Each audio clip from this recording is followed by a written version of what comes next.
हरिओम। प्रिय विद्यार्थियों, हम लोग पढ़ रहे थे परोपकाराय सताम विभूतयः। 11th क्लास की संस्कृत शाश्वती की पुस्तक जो है उसका तीसरा पाठ है परोपकाराय सताम विभूतयः। पाठ हम लोग पढ़ लिए थे। आइए प्रश्नोत्तर करते हैं। तो संस्कृत भाषया उत्तरत पहला प्रश्न देखते हैं। जातक मालायाः लेखकः कः, अर्थात जातक माला का लेखक कौन है, लेखक कौन है। तो इसका उत्तर यह है जातक मालायाः लेखकः आर्यशूरः वर्तते। ये थोड़ा सा इसमें मिसप्रिंट है, आर्यशूरः, अर्थात जो आर्यशूर हैं वो जातक माला के लेखक हैं। आर्यशूरः ऐसे लिखना। सभी बच्चे संस्कृत की कॉपी बनाएं और संस्कृत कॉपी में प्रश्नोत्तर लिखें। प्रश्न नंबर 2 है कथायां वर्णिते जन्मनि बोधिसत्वः कः बभूव। कथा में वर्णित जो बोधिसत्व हैं वो विगत जन्म में क्या हुए थे, किस रूप में जन्म लिया था उन्होंने। इसका उत्तर है कथायां वर्णिते जन्मनि बोधिसत्वः मत्स्याधिपतिः बभूव। यानी कि कथा में वर्णित जन्मनि यानी दूसरे जन्म में जो बोधिसत्व थे वो मत्स्याधिपति यानी मछलियों के राजा के रूप में इन्होंने बभूव यानी उत्पन्न हुए थे, जन्म लिए थे। तीसरा प्रश्न है महासत्वः मीनानां कैः परमनुग्रहम् अकरोत्। जो महासत्व थे, महासत्व मत्स्याधिपति का ही नाम है, महाबोधि। महासत्वः मछलियों के ऊपर किससे परम अनुग्रह किए, कई यानी किससे परम अनुग्रह किए। तो इसका उत्तर है महासत्वः मीनानां स्वकीय सत्य तपोबलेन परम अनुग्रहम् अकरोत्।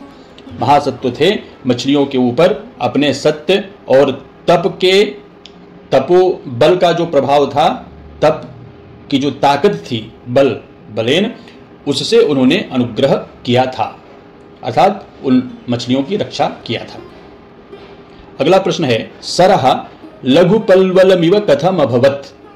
सरः यानी तालाब, वह लघुपल्वल यानी बहुत छोटा जल वाला कैसे हो गया, कथम अभवत्। तो इसका उत्तर हम लोग पढ़े थे उपगते निदाघ काले दिनकर किरणैः अभितप्तया धरण्या ज्वालानुगतेनेव मारुतेन पिपाशावशाद्दिव प्रत्यहम् आपीयमानः तदसरः लघुपल्वलमिवाभवत्। अर्थात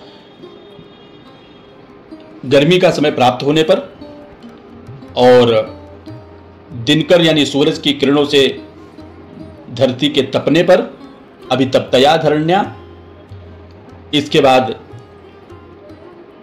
हवा से जो मारुत चलती है, गर्मियों के मौसम में जो हवा चलती है वो ज्वाला नुगते नेव, ऐसा लग रहा है कि ज्वालाएं निकल रही थी, किससे, मारुत से, मारुत यानी हवा।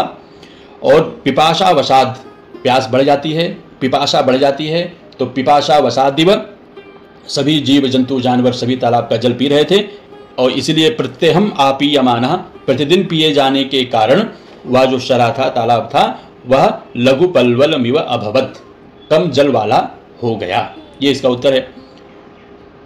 अगला प्रश्न है बोधिसत्वः किमर्थम चिंताम अकरोत्। बोधिसत्व चिंता क्यों करने लगे। तो वो चिंता करने लगे इसलिए विषाद दैन्यवशगम मीनकुलम अवेक्ष बोधिसत्वः करुणायमानः चिंता मापेदे। मछलियां जो थी वो विषाद, बहुत दुखी थी, विषाद दुख और दीनता के वशीभूत थी मछलियां। विषाद यानी दुख और दीनता, उन्हें कोई रास्ता नहीं दिख रहा था, इसलिए वशगम यानी उसके वशीभूत हो गई थी।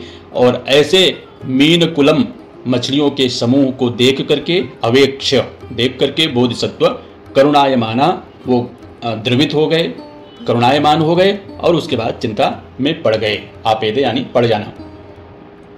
अगला प्रश्न है तोयम प्रतिदिनम केन स्पर्धमानम क्षीयते स्म।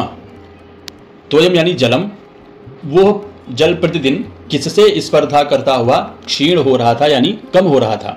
इसका उत्तर है तोयम आयुषा स्पर्धमानमिव प्रत्यहम क्षीयते स्म, यानी उम्र से, आयुषा अर्थात उम्र से स्पर्धा करता हुआ, इव यानी जैसे, जैसे अथवा मानो उम्र से स्पर्धा करता हुआ वह जो जल था तालाब का वो प्रतिदिन क्षीण हो रहा था। अगला प्रश्न है, आकाशे अकाला अपि के प्रादुर्भवन, आकाश में असमय, असमय में कौन उत्पन्न हो गए? तो आकाशे अकाला अपि कालमेघाः प्रादुर्भवन, आकाश में अकाल के समय यानी बिना किसी समय न बारिश थी न कुछ था, लेकिन फिर भी वहां पे जो प्रलय के समान बादल प्रादुर्भवन उत्पन्न हो गए। कया आशंकया बोधिसत्वः पुनः पुनः पर्जन्यम प्रार्थितवान, किस आशंका से बोधिसत्व बार बार पर्जन्यम प्रार्थितवान यानी बादल से प्रार्थना करने लगे? तो इसका उत्तर है वर्षा निवृत्ति आशंकया बोधिसत्वः पुनः पुनः पर्जन्यम प्रार्थितवान। वर्षा निवृत्ति यानी कि कहीं बारिश कम ना हो जाए, कहीं बारिश खत्म ना हो जाए, इस आशंका से बोधिसत्व बार बार पर्जन्यम यानी बादल से प्रार्थना करने लगे। शक्रः केशाम राजा आसीत्, शक्र किसके राजा थे? इसका उत्तर है शक्रः देवानाम राजा आसीत्। शक्र का पर्याय शब्द क्या है? इंद्र। तो परीक्षा में आ सकता है शक्रः इत्यस्य पर्याय पदम किम? तो इंद्रः। अगला प्रश्न है, अस्माभिः कुत्र प्रयतितव्यम, हम लोगों को कहाँ प्रयास करना चाहिए? तो इसका उत्तर है अस्माभिः शील विशुद्धौ प्रयतितव्यम, हम सभी लोगों को अपने आचरण की शुद्धता पर ध्यान देना चाहिए अथवा प्रयास करना चाहिए। अगला प्रश्न है, रिक्त स्थानानि पूरयत, तो नंबर क जो खाली जगह है उसको भरना था, रिक्त स्थान की पूर्ति करना है। बोधिसत्वः परहित सुख साधने व्यापृतः अभवत्, तो व्यापृतः ये आपको भरना था, उत्तर मैंने लिख दिया है। बोधिसत्व दूसरे के सुख साधन में व्यापृत हो गए यानी संलग्न हो गए। अगला प्रश्न है, तत्र स्थिताः मीनाः जलाभावात् डैश इव संजाताः, तो वहाँ की जो मछलियाँ थी, उसी तालाब की जो मछलियाँ थी वो जल के अभाव में कैसी हो गई? तो मर सी गई, मतलब प्राया यानी मर सा जाना। अगला प्रश्न है, विषाद दैन्यवशगम मीनकुलमवेक्ष्य बोधिसत्वः करुणायमानम चिंताम आपेदे, तो ये शून्य स्थान था। विषाद दैन्यवशगम मीनकुलम अवेक्ष्य बोधिसत्वः आपेदे, तो किसमें पड़ गए? तो करुणायमाना चिंताम आपेदे, यह रिक्त स्थान भरना था। स महात्मा स्वकीय सत्य तपो बलमेव तेषां रक्षणोपायम अमन्यत, रक्षा का उपाय माना क्या? अपनी सत्य और तपस्या की जो ताकत थी वही उन मछलियों की रक्षा का उपाय माना। किसने? महात्मा मत्स्याधिपति। तत् डैश तोय समृद्धिम अवाप, वह जो तालाब था उसमें खूब जल हो गया, तोय यानी जल, और समृद्धि को प्राप्त हो गया यानी जल उसमें बढ़ गया। अगला प्रश्न है, अधोलिखित शब्दान लिबंतेषु शत्रु प्रत्ययांतेषु शानच प्रत्ययांतेषु च विभज्य लिखत, यानी कि ये जो शब्द दिए हुए हैं इसमें अधोलिखित शब्दान, अधोलिखित शब्दान यानी निम्नलिखित शब्दों को लेबन लेप अंतेषु, लेप प्रत्यय है अंत में जिसके, ऐसा होता है लेबंत, और सत्रि प्रत्यय होता है अंत में जिसके, उसको कहते हैं सत्रि प्रत्ययांतेषु। शानच प्रत्ययांतेषु, शानच प्रत्यय अंत में होता है जिसके, ऐसे शब्द विभज्य यानी बांटकर लिखिए, यानी लिखना है। तो देख लेते हैं इसमें लेबंत वाले शब्द देख लेते हैं।